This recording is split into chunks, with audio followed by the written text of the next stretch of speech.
Pnawn da i chi gyd, a diolch i chi am fod yn amyneddgar hefo ni.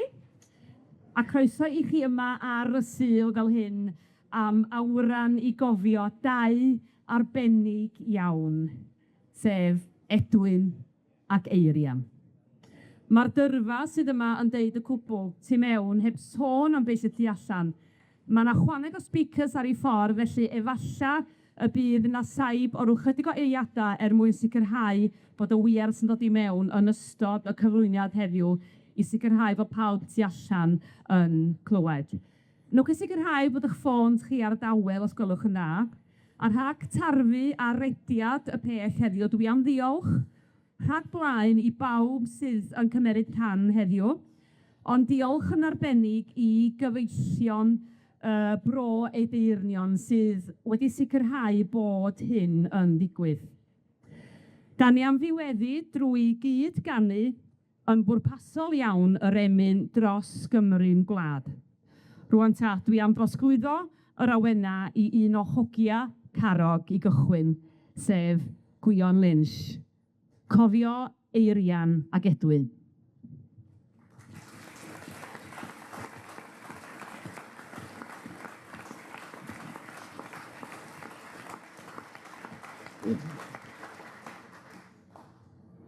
Diolch.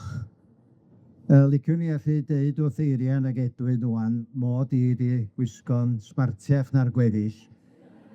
Nid oherwydd nhw daith, ond am y mod i'n cael mewn rhyw gor nes o blaen. Dwi'n eitha pendant na fyddai Edwin eisiau unrhyw gyfarfod fyddai'n ffai sylw iddo fo. Ond mi fyddai Eirian o bosib o blaid. Cyn belled ai boed hi yn cael rhedeg o sioe. Eirian Tŷ Mawr, neu Tŷ Mawr Cwms yn lleol. Fferm ar lan yr afon Dyrdwy, rhwng Carrog ac yn Dyrdwy. Ac yma magwyd Eirian y ferch i Ardi a Menna. Ei mham yn un o'r parc ger y Bala, a hi felly drosglwyddodd y diwylliant Cymraeg i Eirian. A'i thad wedyn y cariad at dir ac anifail. A'r dyfal barhad hynny sydd ei angen mewn bywyd i lwyddo. Tysa raid i mi gael rhywun wrth ddysgwydd mewn brwydr ar di tad Eirian gyda salwn nhw. A mi lenwodd Eirian y bwlch wedi. Roedd o'n fwy o ddylanwad arni na neb.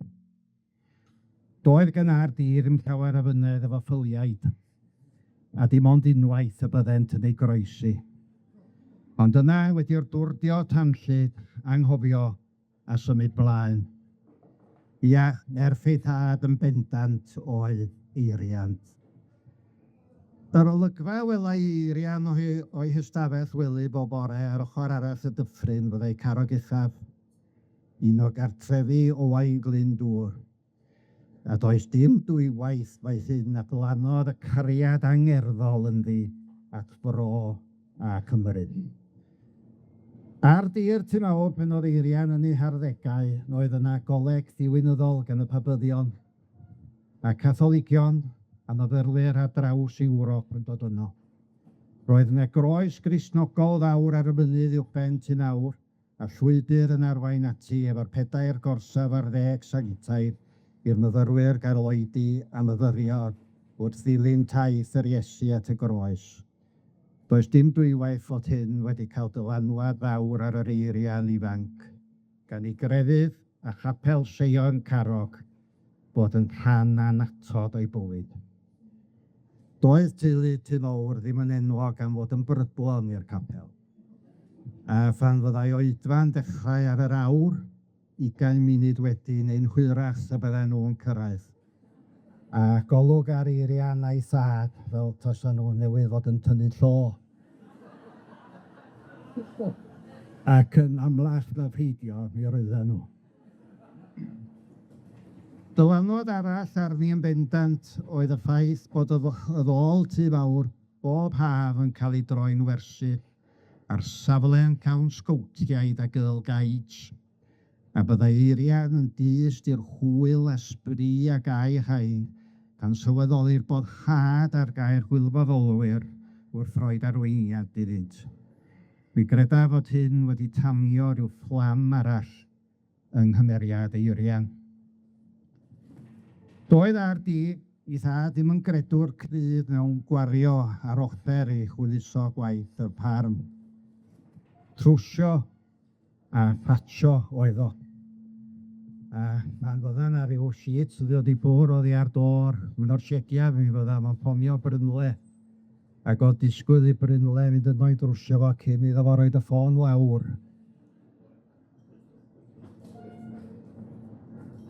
Roedd ganddo fo dractor, ond o gynno fo ddim transport box i roed ar gefn y tractor. Felly roedd o ag Eirian yn rhoid y bêls ar dor car. A mi oedd to y car wedi rhyw, wel, beth sy'n ni ddeud, oedd o wedi mynd ar ei lawr o le. A pob tro oedd hi'n glywio, pob tro, da chi'n clywed, ynddo? Pob tro oedd hi'n glywio, mi oedd na lyn chwyd yn hel ar dor car. Felly oedd hi'n cyrraedd y caffel efo'r llyn ma ar y top. Dewiswyd Eirian yn un o y brif erch ystol y Berwyn, a beth sy'n rhyfedd, o' na dŷ mawr arall yng Ngharog, Tŷ Mawr y Morfydd, a dewiswyd mab Tŷ Mawr, sef y diweddar Euros, yn brif fachgen.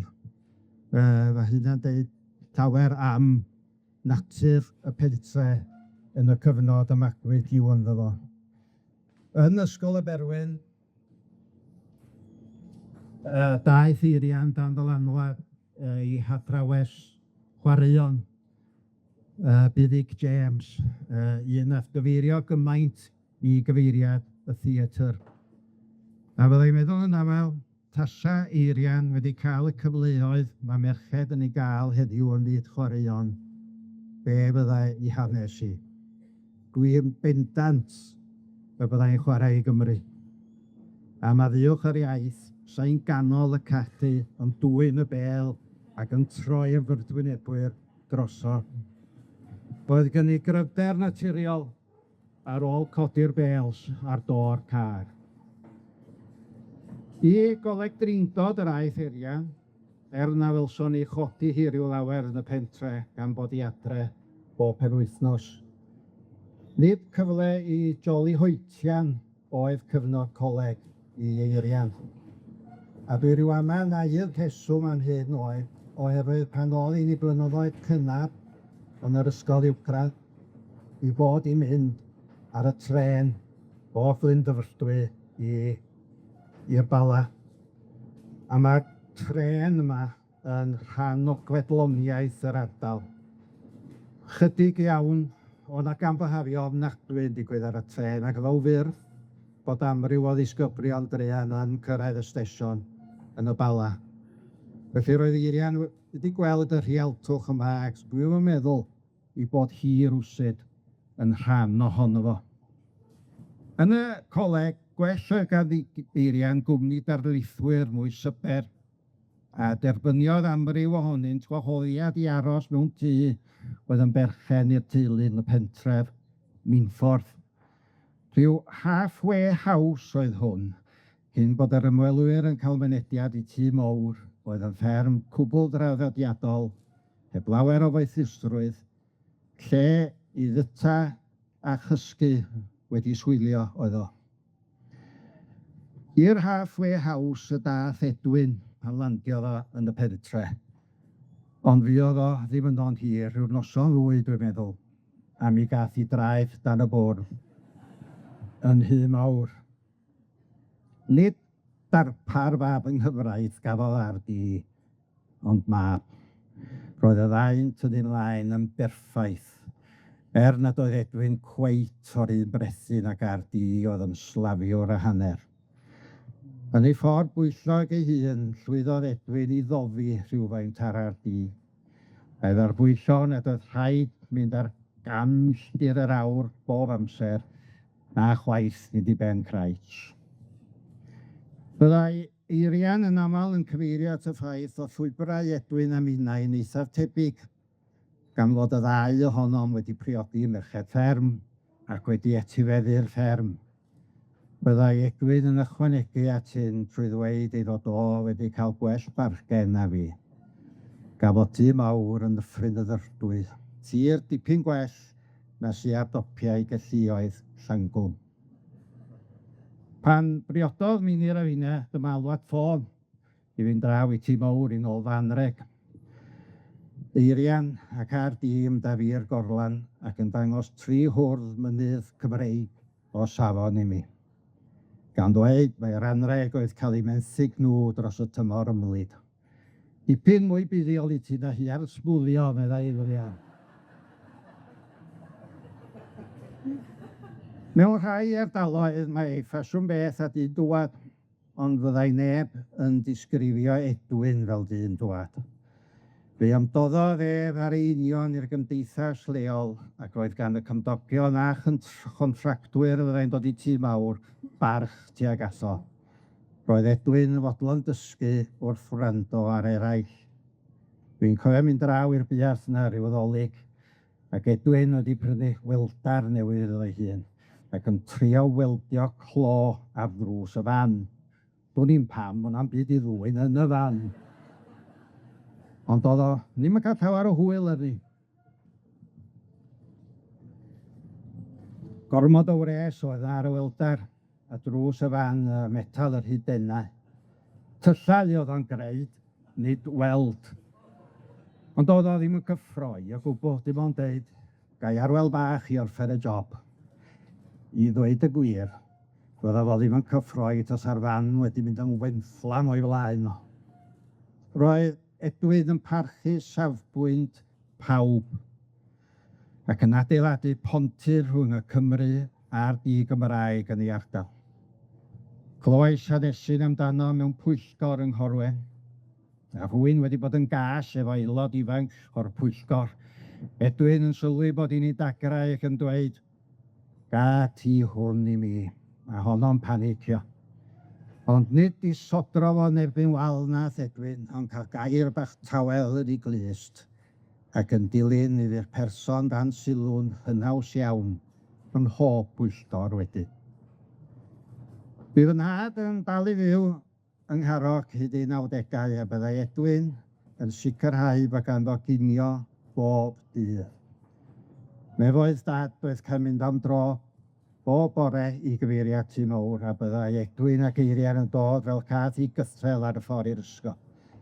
Ond nid cyn stopio i cael gair efo dad. Dwi'n ni'n sawl cyfyngiad cyflymder dorwyd gan ynt ar y ffordd i'r ysgol i Faes Garmon. Roedd y ddau mor brysur, ac eto'n ffeindio amser i wneud pob dim. Dwi'n cofio mena i'm ham yn dweud ar goed yn yr ysgol Sul nad oedd gan Eirian ac Edwin amser i feddwl am ddechrau teulu, a fod y well gan nhw roi eu hamser i blant pobl eraill.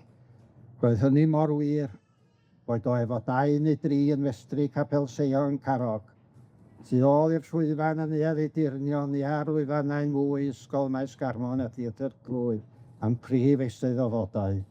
Roedd pawb a phob dim yr un mor bwysig iddynt.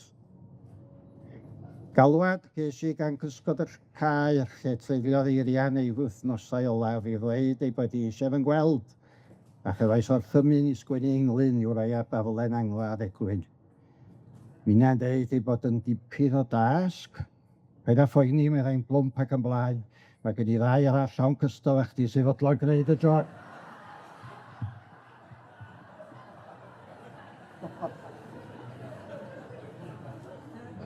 Yr un Eirian i'r diwedd. Mynd ar englyn draw ati gan ei fod yn mynnu cael ei ddarllen. Ni feddais brwys garblwyddi, meddwl yn y llinell agoriadol. Eirian yn ystyried y ddwys. Ia, dyna Edwin i'r dim, meddai. Mi feddais rwys gardwyddi na mynnu a menydd awr hydru, ond brenin oeddet i ni, oes o wneud a gwas i ni.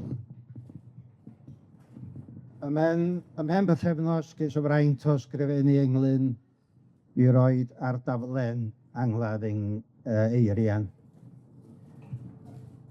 A gallai chlywed hi'n deud wrtha Iwan, paid ti am mentro defnyddio'r cyfarfod yma i ymffrostio yn dy waith dy hun. Edwin ac Eirian, dwy'n y gorau, dwy'n di hyd o'n cliw leisiau'n dweud mae'n rhaid chi barhau i gryw balch i gair bwlcha. Mae Bredu rwan am gymryd drosodd. Diolch yn fawr iawn.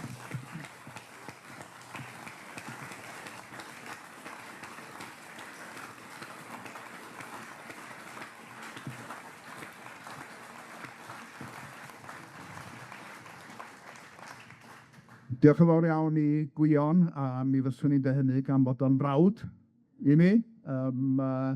A da ni am liwio'r sgwrs i chydig o gyfeiriadau gwahanol rwan, a gai gyflwyno gweddill y bobl sydd ar y llwyfan.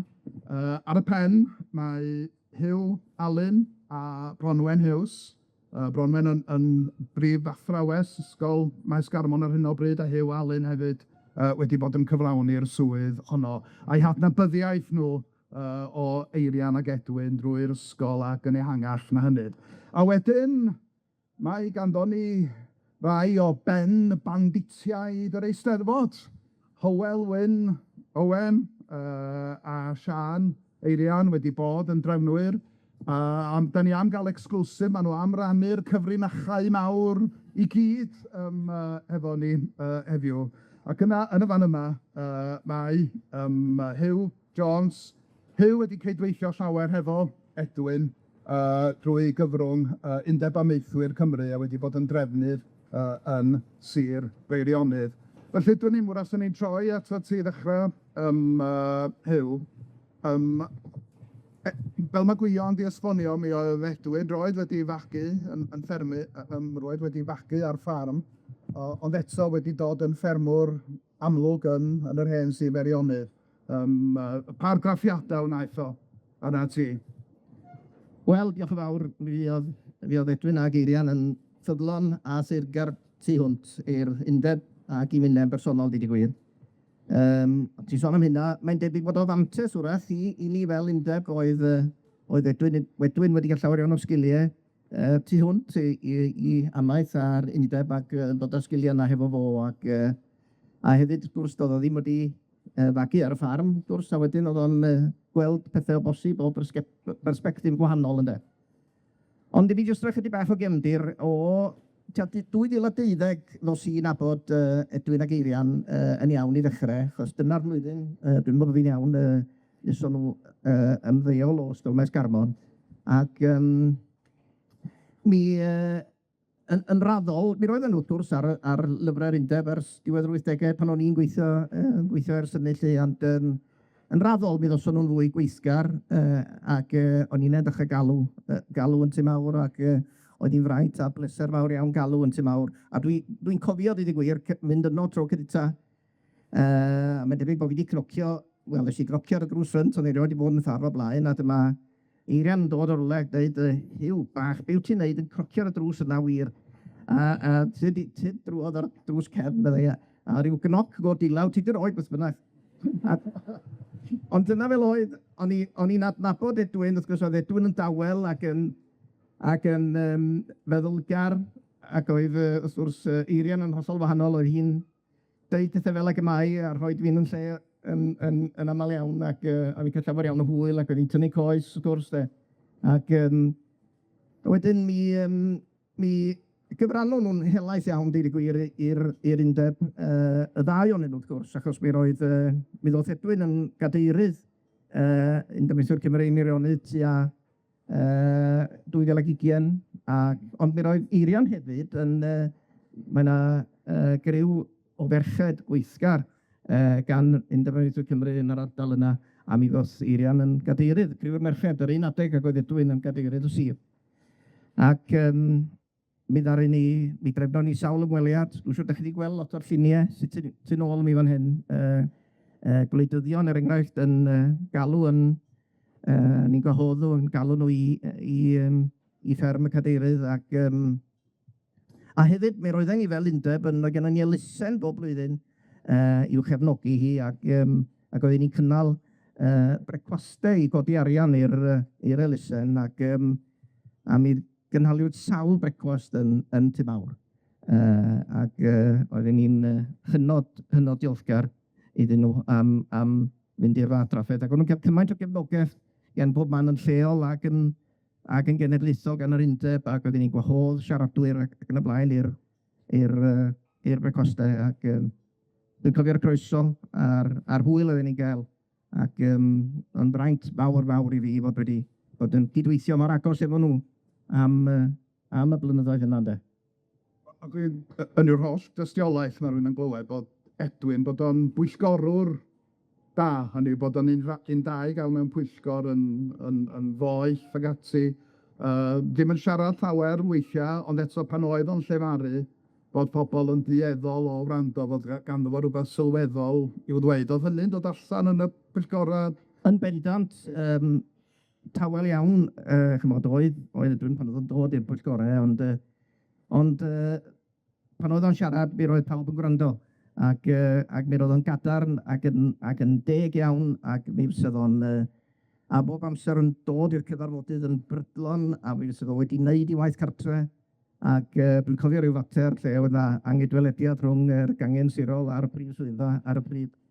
Ac fi oedd yna ryw gyfarfod, a do'n i ddim yn bresennol yno, ond fel dwi'n deall, oedd Edwin wedi gwneud y siŵr nefo gath y llaw ucha, a mi roedd wedi wneud i waith cartre yn sicr, ond oedd o'n gadarn iawn i farn yde, ac yn gwybod i stwff i gyd sydd e. A yn i'w argos gen i hefyd ydy bod Edwin, mi oedd ganddo fo synwyr digrifwch, yn doedd, rhyw synwyr yn gweld y pethau doniol, ac atem i glywys i'r stori yma bod yna pwyllgor Edwin ddim ar y pwyllgor yma yn Edeyrnion, ond mi gaf o glywed y stori ac mi oedd o'n chwerthin am bythefnos.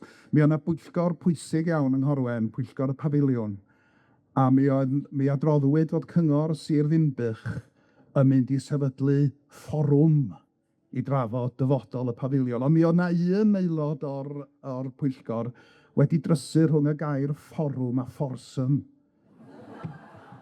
Ac yn cyfeirio be oedd Sir Ddinbych yn da yn sefydlu fforsym ag ati. Wel, dwi'n meddwl mi esboniwyd wrtho fo hwrach fod fforsym yn beth chydig bach yn wahanol a bod angen mwy o egni fod yn rhan o fforsym ag o fforwm.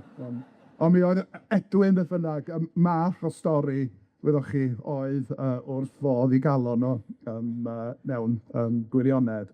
Os gawn ni, beth da ni am wneud? Da ni am droi drafod am wneud y ddau hefo Ysgol Faes Garmon, a wedyn mi fyddwn ni'n gwrando ar ddetholiad o ganeuon allan o'r sioia cerdd y bu o Edwin ag Eirian, hynny yw, maen nhw yn rhan o chwedloniaeth byd addysg yng Nghymru erbyn hyn. Ond hwyrach, i falun chi, eich atgofion cynharach chi o Eirian ag Edwin? Ges i fod yn gydweithwyr iddyn nhw am 20 mlynedd i gyd, fel dau gyfnod gwahanol. Y cyfnod cyntaf yn 1980, pan ges i'n hynodi fel pennaeth mathemateg. Ac wrth gwrs, yn feddwl fuan, yn y symud cyntaf, oedd yna rhyw sioe yn cael ei paratoi. A dyna rhyw gyhoeddiad un bore bod Eirian isio hoff gast y sioe, y pnawn hwnnw, i hel i'r neuadd ar gyfer ymarfer.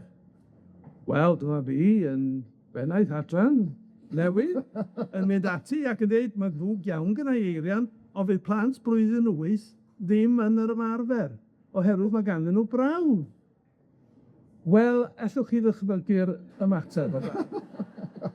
Mi ath yr awyr yn boeth iawn, ac wrth gwrs i'r ymarfer ath y plant, ac fe gafodd y llaw fi drefnu ar gyfer dyddiad arall. Ond dwi'n falch o ddeud pan yr ail gyfnod efo nhw oedd o 97 ymlaen, pan o'n i'n bennaeth. Ac fyswn ni'n gallu dychmygu cydweithwyr gwell na'r ddau. Oedd eu profiad nhw'n un peth, oedd nhw'n adnabod o'r ysgol mor dda. A rhywbeth a'ch iau mewn ysgol, a'ch chi eisiau cydbwysedd yna, rhwng staff sydd wedi bod yna am gyfnod hir yn adnabod yr ardal, adnabod y plant a'i rhieni, wedi dysgu llawer o'r rhieni hefyd. Ac mae'r adnabyddiaeth hwnna mor werthfawr. Ond ych chi hefyd angen staff newydd ac egni newydd hefyd ar cydbwysedd yna. Ond oedd y ddau ohonyn nhw yn mor ymroddedig i'r ysgol. A un peth wedi rhyfeddu ydy faint oedden nhw'n ymwneud a phethau tu allan i'r ysgol. Achos dwi'n mwyn gweld sut oedd ganddyn nhw'r amser na'r egni i wneud o. Oedd yr amser oedden nhw'n rhoi i'r ysgol yn rhyfeddol. A dwi'n gwybod, wel, mod i fel pennaeth, gyda nhw'i penodi yng nghyfnod Aled Lloyd Davies, ac oedd o'n meddwl y byd ohonyn nhw a'i cyfraniad. A wedyn Hugh Lewis, a dwi'n falch bod Hugh wedi gynulleidfa efo ni pnawn 'ma.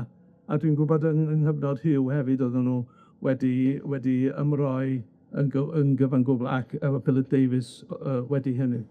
Ond na, oedden nhw'n hynod werthfawr. A beth arall wrth gwrs efo'r sioeau, cynuniodd fel, dwi'n bod gwir di taro'r hwyl yno i phen ydy digwydd, nati di cymeriadau nhw, bod Eirian fel gallu anhygoel o'n ei gael trefn arfegau o blant, a mae'n ddeis gweld cymaint ohonyn nhw yma ac yn mynd i ganu mewn munud. Yn gwybod yn iawn beth Eirian yn cynhyrchu, yn gwybod yn union lle ydyn nhw fod i sefyll, a bod fyw iddyn nhw symud o'r fan honno. A yna fanna wedi lle nhw. Edwin ar y llaw arall yn gweithio yn y cefndir, yn helpu efo cynllunio ac adeiladu'r set, yn goleuo, yn gwneud y sain, yn arbenigwr fewn gymaint o feysydd gwahanol. Ond y ddau, fel da ni wedi clywed, yn dîm ardderchog o'i gilydd. Di draw yn... Dwi'n mlaen o'n di. Faes Garmon o'n i'n neud rhyw raglen ac oedd Edwin yn cymryd rhan yn yr rhaglen. A wedyn fi eisiau aros amdano fo am yn hir yn y cyntaf. A dyma Edwin yn dod, o'n i fy siŵr slathro neu'r caretaker oedd o de. Goriadau mo ma yn neud rwys o ler. Ie. Os da droi at Bronwen, wrth gwrs, gyda chi'r profiad o fod yn ddisgybl iddyn nhw, ac yna mi wnaethoch chi ddychwelyd i fod yn gyd weithraig, a da chi bellach wrth gwrs yn bennau yn Faes Garmon. Felly, be oedd yr argraffiadau lle oedd na, pan oeddech chi'n gweld nhw fel disgybl o gymharu a'i... Mae cybod yn ddisgybl ac yn athrawes newydd gymhwysog yn gyw o bennaeth gyda Eirian ac Edwin Jones. Yn dwywaith yna lawer o atgofion a phrofiadau mawr. Dwi'n cofio bod yn ddisgybl a mwynhau y sioeau fel disgybl. Eirian o hyd sŵn, pan oedd Eirian yn rhoi blwydd, pawb yn rhoi stop yn doedd. A dyna fo, reis, mae'n eisiau wrando, mae'n eisiau dal i sylw. Edwin, cwl braf, fel ydych chi'n deud, y goriadau yma yn un, a poeni am un byd, ond mae'n siŵr bod pob beth mynd on yn y cefndir yn da.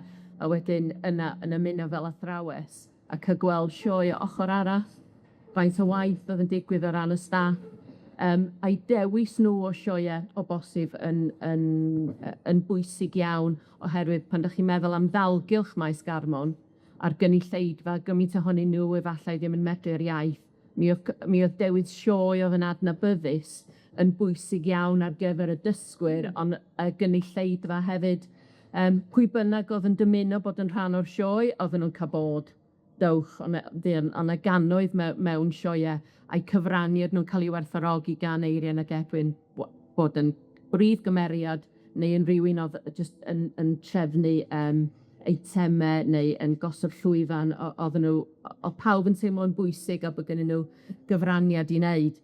A gyna pan ges i'r fraint o ddychwelyd i Faes Garmon fel pennaeth, ges i lythyr gan Eirian yn deud cymaint oedd hi wedi dotio, ond o'n i'n gwybod o'r llythyr, so o'n i'n cael cefnogaeth lawn ganddi, a dwi wedi trysori'r llythyr yna. Mae o dal gyda yn saff adra. Ond pan o'n i yn athrawes, dwi'n cofio yn yr ail gyfnod dwi wedi bod yna, dwi'n cofio, oedden ni'n ganol sioe cochyn, dwi'n meddwl o fa. Ac oedden ni'n rhedeg bach yn hwyr ag Eirian heb cweit osod yr olygfa ola.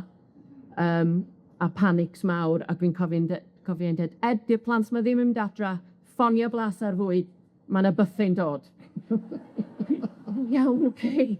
Off ag Edwin, bythau i'r plant, a cael chance mwyn sicrhau bod y ddolygfa ola yn mynd i gael ei llwyddiannu'n iawn, fel oedd Eirian yn dymuno'n da. A dwi'n cofio hi roi blwydd un pnawn i gael ar y plant, a mi nes i neidio. Ac o'n i'n athrawes i fod in control yma. A dyma un o'r plant, ydw, Miss Collins, dech chi'n iawn, ydw, just flashback, ydi o'n. Ond dyna ni, i dylanwad y ddau ohonyn nhw, mor eang a gymaint ohono ni. Dwi'n gwybod enghraifft, mae yna un athrawes sydd yn eistedd an yn ysgolchos helyg rwan, yn gyndisgybl Faes Garmon, mae'n dysgu mewn ystod cyfrwng Saesneg, ond yn parhau y traddodiad o sioe, be mae hynny'n medru gynnig. Felly mae'n bwysig meddwl am impact ag effaith dylanwad Eirian a Edwin ar bob un ohono ni a fel cyn-ddisgyblion, a lle da ni wedyn wedi mynd ar profiadau yna, be da ni wedi rhannu. Does am dwywaith, dwi'n teimlo'n hyn yn ffodus iawn i bod wedi bod yn ddisgybl yn athrawes newydd gymhwyso.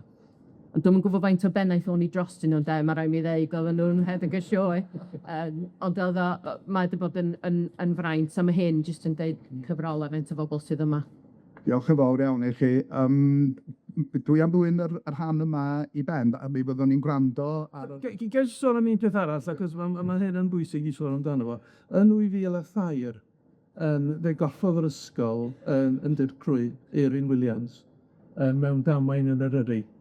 Ac dwi'n falch o ddweud, mae'n nifer o'r teulu yma. Dwi'n nabod y teulu'n dda, achos gwraig Eirian ydy fy chwaer.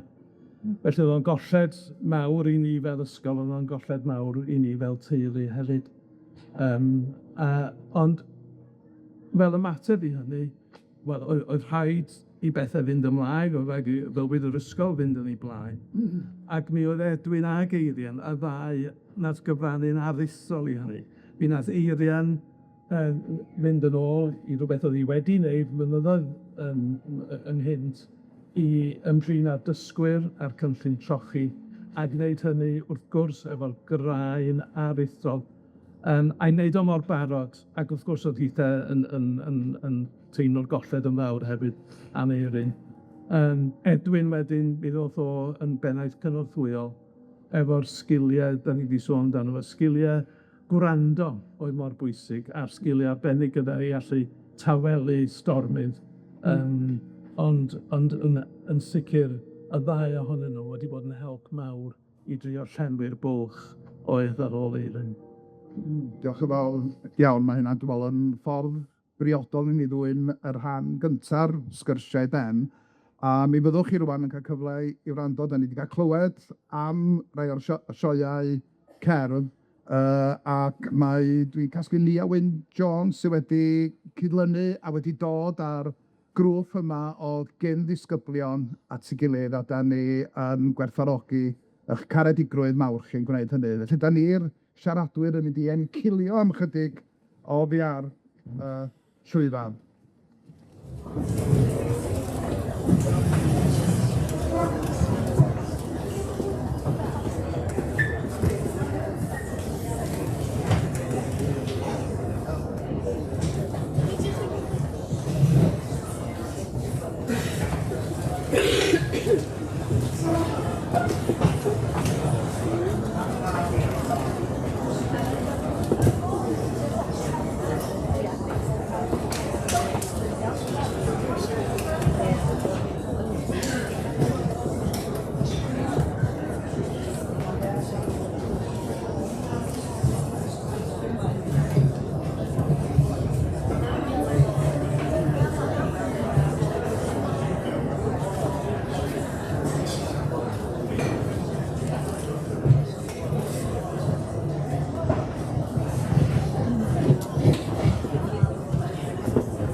Dyna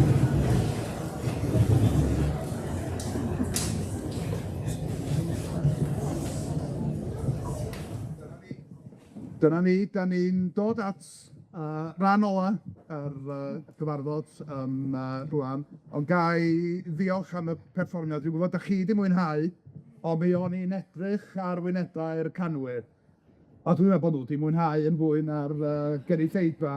Dwi'n meddwl bod nhw wedi cael troi'r cloc yn ôl ddegawdau, a mi oedd yr addiaeth yn y canu na'n doedd yn brawf o'r hwyl rhyfeddol gyffon nhw pan grewyd y sioeau yna am y tro cynta. Wel, da ni wedi trafod Eirian ac Edwin yng nghyd-destun i hardal, Carrog, Corwen, Edeyrnion, i cyfraniadau amaethyddol Edwin, i cysylltiadau amlwg nhw efo ysgol Faes Garmon. Ac wedyn mae yna drydydd dimensiwn, y dimensiwn cenedlaethol i hymwneud nhw hefo mwy nag un gwyl genedlaethol, yr Eisteddfod Genedlaethol, Eisteddfod yr Urdd, a mae yna ddau yma gafodd y profiad o ymwneud hefo nhw dros ddegawdau mewn gwirionedd. Ac unwaith eto, y cyfraniad yna, yn arbennig gan Edwin, yn gyfraniad distaw yn y cefndir,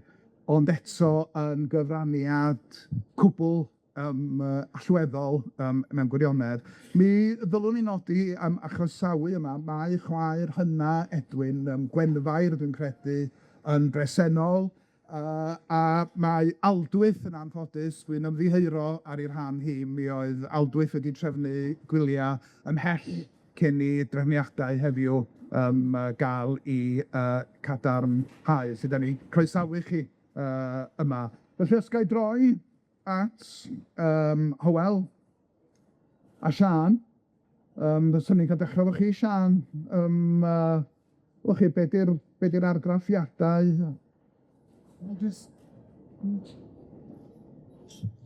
Ga i jyst wedi mynd nôl at y caneuon yna nawr, rhywbeth sydd wedi dod i'r cof yn sydyn.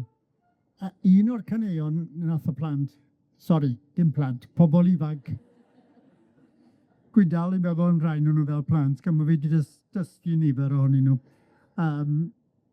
Oed hynny a bob.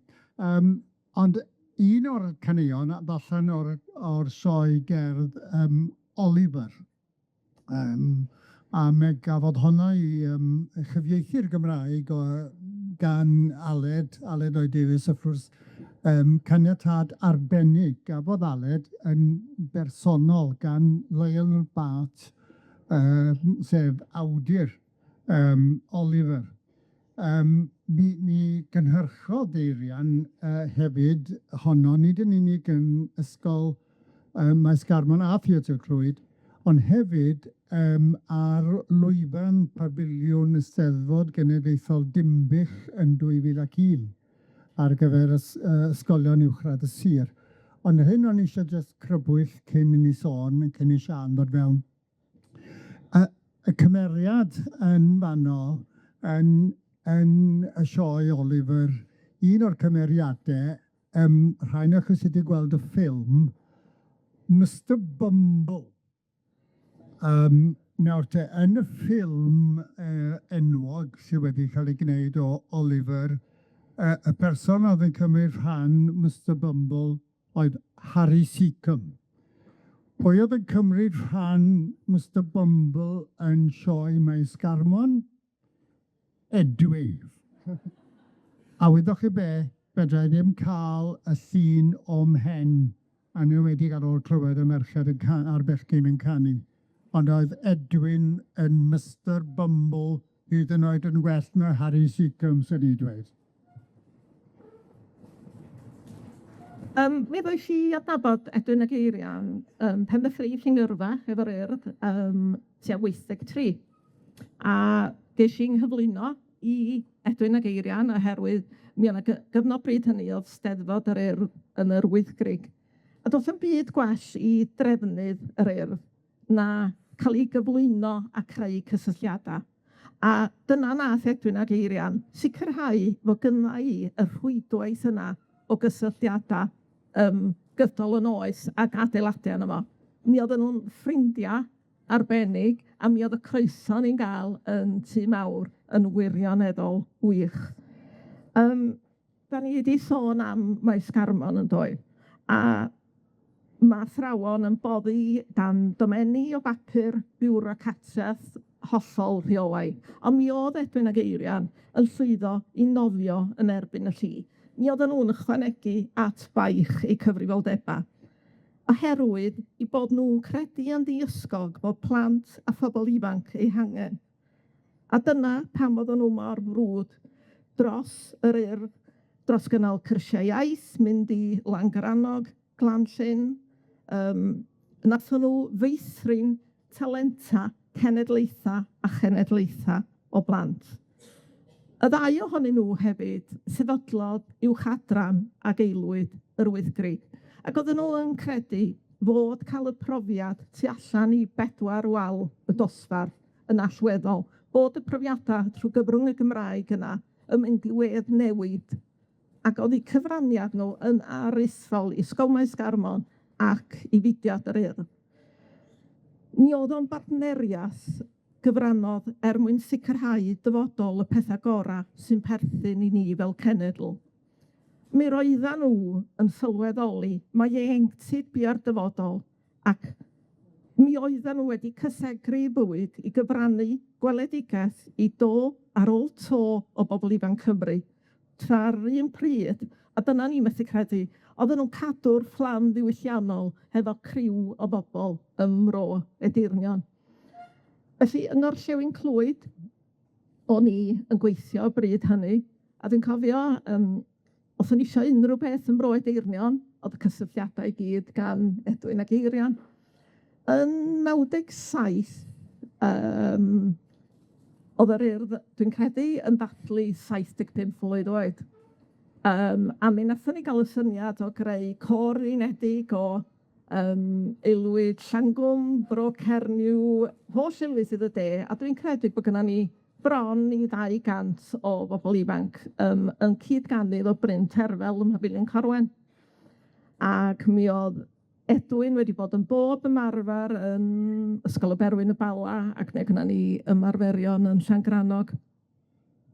Mi oedd pawb yn cael crys sbesial wedi bwytho yn arbennig cwmni teledu a ddanti wedi trefnu'r cwbl lot. Felly pawb yn edrych ymlaen i gael y crysa yma matcho. A dyma Edwin yn mynd at gwmni teledu a ddanti a dweud, lle mae'r crysa? A oedd hwn yn deledu byw gwirioneddol ar y noson. Maen nhw siŵr y gyrra.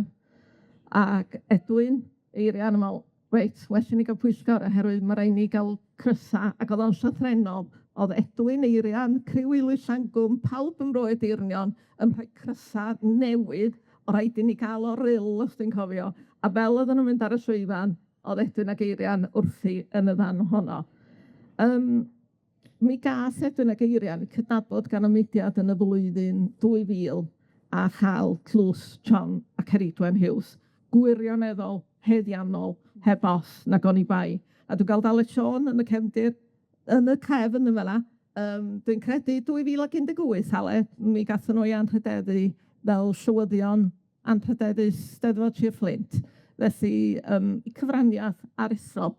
Hywel Wyn yn fan hyn, ydy'r bai, nath o byswadio fi, dwi'n cofio am ha flwyddyn Steddfod Bro Colwyn, 95, i fod yn is reolwr Llwyfan. Oedd gweithio hefo Edwin a cael, oedd o'n frenin, dos a ddim reolwr Llwyfan fatha Edwin, ac oedd y cyfnod yna yn gyfnod eiraidd na i byth anghofio. Oedden nhw'n eisteddfodau arbennig, a gallai'n rhannu bob stori hefo chi, ond gathon ni lot o hwyl.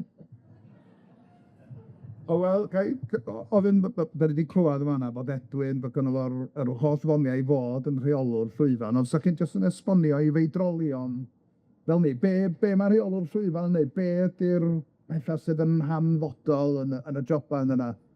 Wel, da chi wedi clywed yn barod bod Edwin yn ar ôl dyddiau Mr Bumble, mi ath Edwin i fod ar y llwyfan, i fod yng nghefn y llwyfan yn y sioeau ysgol. Nifer ohonyn nhw yn cael eu cynhyrchu yn Theatr Crwyd. A mae honno'n glamp o theatr.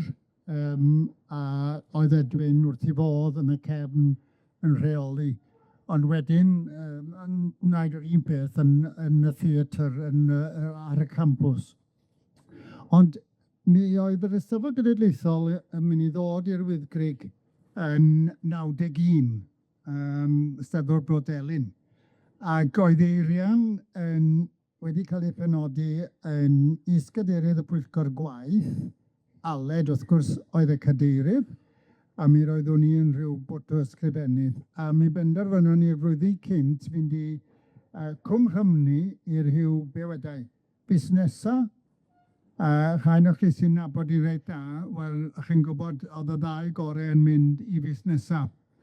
A yn y dyddiau hynny, oedd ni'n eistedd lot yn y pafiliwn Eirian y munud, ac yn sylweddoli, sut mae'r un yn cyrraedd y llwyfan ac yn y blaen, mae'n edrych i mi bod e'n dipyn o gamble, rhyw ffliwc go iawn ac yn y blaen. A mi baratoed rhyw bapur, fel dyn ni Cymru yn licio wneud, ond oedd y pobl y Steddfod ddim yn hoff iawn ohono fo. Beth bynnag i chi, Gebol barhau wnaethon ni, ac yn y Wyddgrug yn 91, y cychwynnwyd go iawn ar unrhyw fath o reoli llwyfan.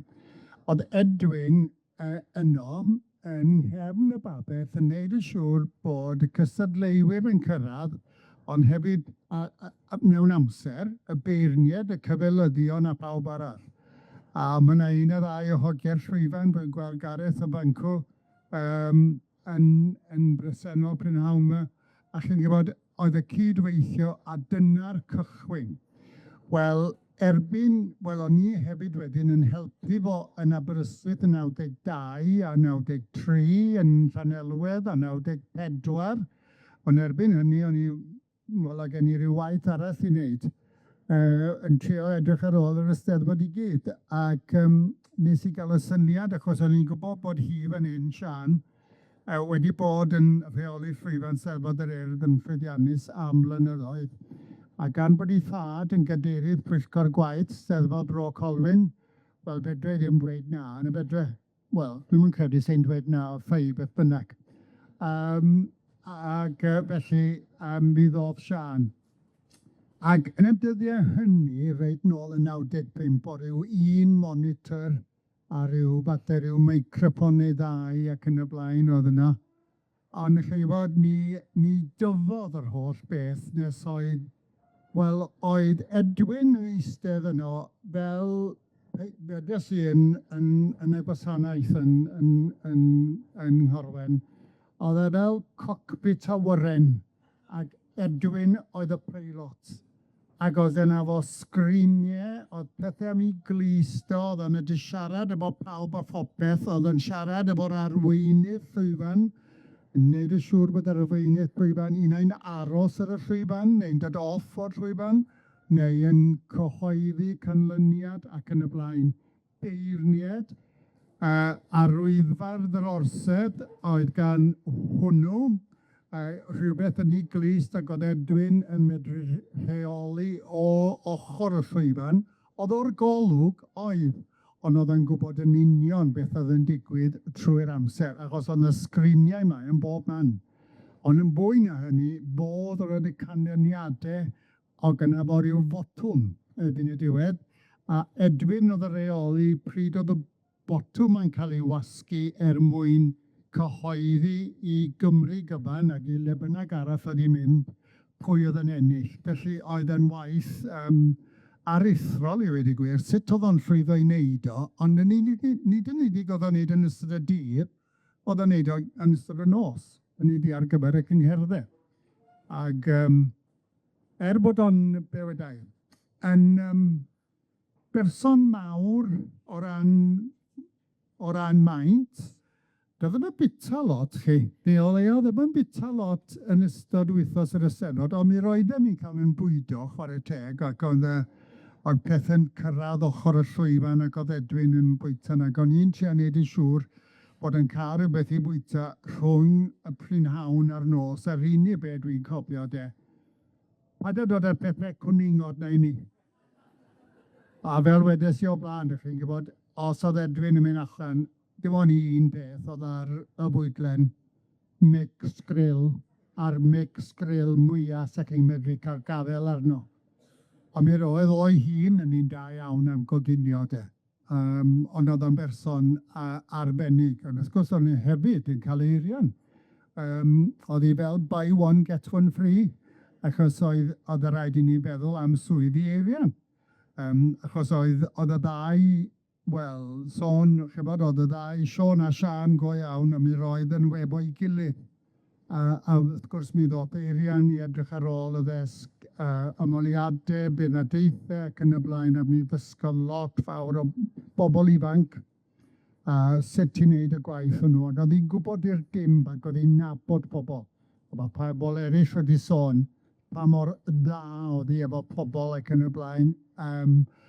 Wrth gwrs, oedd ganddi, wel, yn debyg i'w pad, dipyn o wallt coch, ac mi roedd y gwallt coch yn amlwg ar adegau doedd, ac oedd o'n gallu dod hyd yn oed i rywun fel fi, oedd wedi bod yn ffrindiau efo nhw ers i Eirian gael ei phenodi yn gyntaf yn Faes Garmon yn 74, os dwi'n cofio'n iawn, ac yna i'r Edwin blwyddyn ar ôl hynny.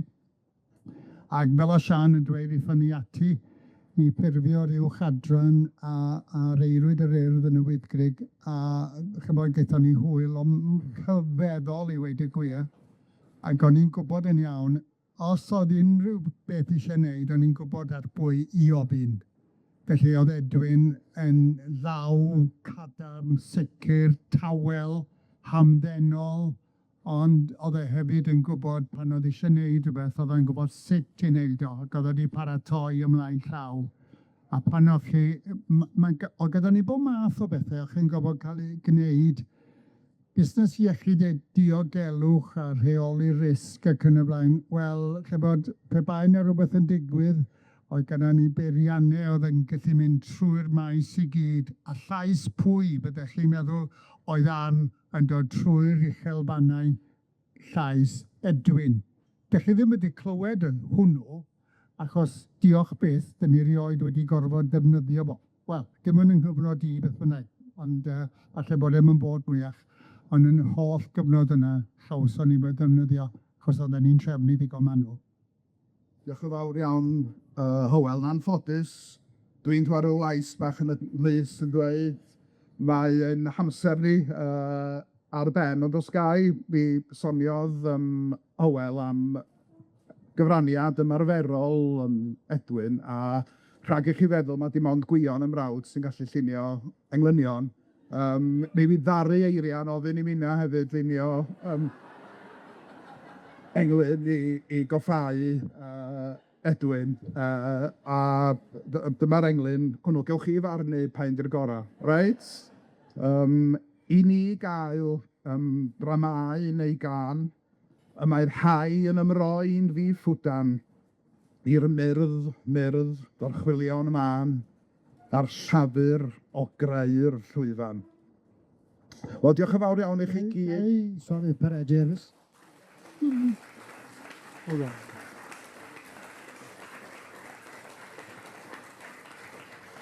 Mae nifer ohonoch chi wedi gweld yr englynion arbennig yna o waith y ddau brawd ac eraill ar y daflen, y ddwy daflen, yn anffodus oedd rhaid i ni ddefnyddio yn Gorwen flwyddyn diwetha. Ond mae yna un englyn hefyd, sy'n ni'n licio jyst gorffen, dim fi sydd wedi gwneud o ffordd. Ond englyn lunio Aled Lloyd Davies i'r ddau ohonyn nhw i Edwin a Eirian pan enillodd, dim enillodd, pan wobrwywyd Edwin ac Eirian yn y flwyddyn 2000 fel a Sian yn dweud. A dwi'n meddwl bod hwn hefyd yn werth i ddweud unwaith eto. Dau aflonydd, di blino, dau enaid sy'n ar dan dros eu credo, dau brath sy'n gaffeiliad bro, dau o arwyr diwiro. Diolch yn fawr iawn.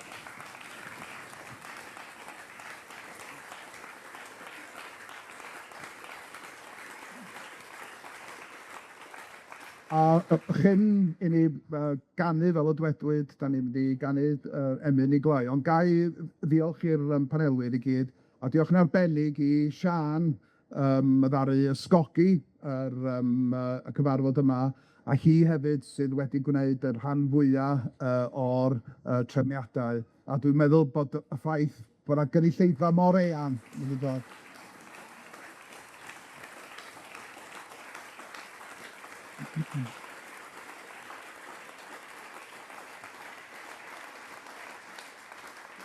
Felly dwi'n yn siŵr pwy sydd am arwain y gan yn y fan yma. I ganu o'n fi. Gynnu. Dwi fi ganu un pennill o'r asgynnydd glafod. Os o'n i gallu sefyll, dim hobi sefyll cyn un o'n ni.